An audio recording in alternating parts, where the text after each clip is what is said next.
کہ حضور علیہ السلام نے حضرت ابو موسیٰ اشعری اور حضرت معاذ بن جبل رضی اللہ تعالیٰ عنہما کو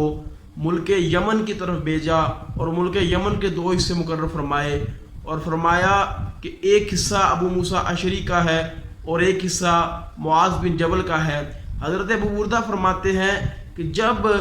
آپ دونوں کو وہاں مقرر فرما دیا تو آپ دونوں حضرات اپنے وہاں کام کرنے لگے۔ تو ایک دن ایسا آیا کہ حضرت معاذ بن جبل رضی اللہ تعالیٰ عنہ خچر پر بیٹھے اور ایک سمت چل پڑے اور اتنا چلے کہ حضرت ابو موسیٰ اشعری رضی اللہ تعالیٰ عنہ کے حصے میں، ان کی حدود میں، ان کی حد کراس کر ان کے پاس پہنچ گئے۔ اور جب آپ ان کے پاس پہنچے تو آپ نے دیکھا کہ حضرت ابو موسیٰ اشعری رضی اللہ تعالیٰ عنہ جو ہے بیٹھے ہوئے ہیں۔ بخاری شریف کے لفظوں میں سنیے تو فرمایا وَإِذَا هُوَ جَالِسٌ وَقَدْ اجْتَمَعَ إِلَيْهِ النَّاسُ کہ حضرت ابو موسیٰ اشعری بیٹھے ہوئے ہیں اور ان کے ارد گرد جو ناس ہیں، عوام الناس ہیں، لوگ بیٹھے ہوئے ہیں۔ وَإِذَا رَجَلَ عِنْدَهُ قَدْ جَمَعْتُ يَدَاهُ إِلَىٰ عُنُقِهِ تو فرماتے ہیں کہ حضرت معاذ بن جبل نے ایک بندے کو دیکھا جس کے دونوں ہاتھ اس کی گردن سے بندھے ہوئے ہیں اور اس طرح کر کے اسے باندھا ہوا ہے۔ وہ فرماتے ہیں فقال له معاذ یا عبد اللہ بن قیس ایم ھذا حضرت معاذ نے فرمایا کہ اے عبداللہ بن قیس، حضرت ابو موسیٰ اشعری سے فرمایا، ان کا نام حضرت عبداللہ بن قیس ہے، فرمایا اے عبداللہ بن قیس یہ کون ہے؟ تو فرمایا قال ھذا رجل کفر بعد اسلامہ تو حضرت ابو موسیٰ اشعری نے فرمایا کہ اے معاذ بن جبل یہ وہ بندہ ہے جس نے اسلام قبول کرنے کے بعد کفر کو اختیار کر لیا۔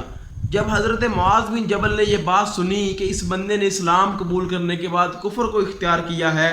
تو فرمایا قال لا انزل حتى يقتل فرمایا میں اپنی سواری سے اس وقت تک اتر کر آپ کے پاس نہیں بیٹھوں گا جب تک آپ اس بندے کو قتل نہ کر دیں۔ تو حضرت ابو موسیٰ اشعری نے فرمایا قال انما جیء به لذلك فانزل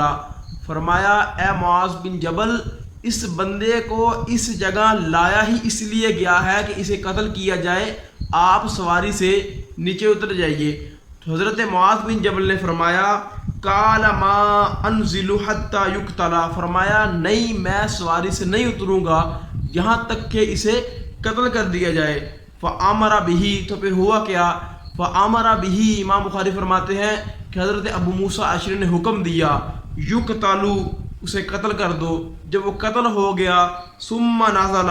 پھر حضرت معاذ بن جبل سواری سے نیچے اترے اور پھر سلام و کلام کیا اور پھر آپ نے ان کا احوال پوچھا، ان سے باتیں کی اور بیٹھ گئے۔ یعنی اس حدیث پاک سے، اس بخاری شریف کی حدیث سے پتہ چلتا ہے کہ سرکار علیہ السلام کے صحابہ کو اگر کوئی مرتد نظر آ جاتا تو سلام کلام کرنا تو بہت دور کی بات ہے، آپ اسے اپنی مجلس میں نہیں بٹھاتے تھے۔ اور دوسری بات یہ واضح ہوئی کہ جس مجلس میں بندہ بیٹھ جاتا تھا وہ جو اسلام سے مرتد ہوا ہوتا تھا، آپ اس مجلس میں نہیں بیٹھا کرتے تھے۔ جو اللہ تعالیٰ نے قرآن کریم میں ارشاد فرمایا ہے کہ میرے نبی کے صحابہ کفار کے ساتھ سخت ہیں اور آپس میں یہ نرم دل ہے، آیت کا مفہوم ہے۔ تو اسی طرح یہ احادیث بھی یہی چیز واضح کر رہی ہے کہ مرتدوں کے ساتھ ہم کلام ہونا یہ اسلام والوں کا کام نہیں ہے۔ مرتدوں کے ساتھ بیٹھ کر کھانا پینا یا ان کے رنگ میں رنگنا یہ صحابہ کرام کے غلاموں کا کام نہیں ہے، بلکہ صحابہ کرام کے غلاموں کا کام یہ ہے کہ وہ دین اسلام کا پرچار کرے اور اللہ اور اس کے رسول کی طرف بلائیں، اللہ کی توحید بیان کریں، حضور علیہ السلام کی رسالت بیان کریں اور دین اسلام کا اتنا پرچار کریں کہ تمام مذاہب دھنگ رہ جائیں کہ دین اسلام کی کیا شان ہے۔ وما علینا الا البلاغ المبین۔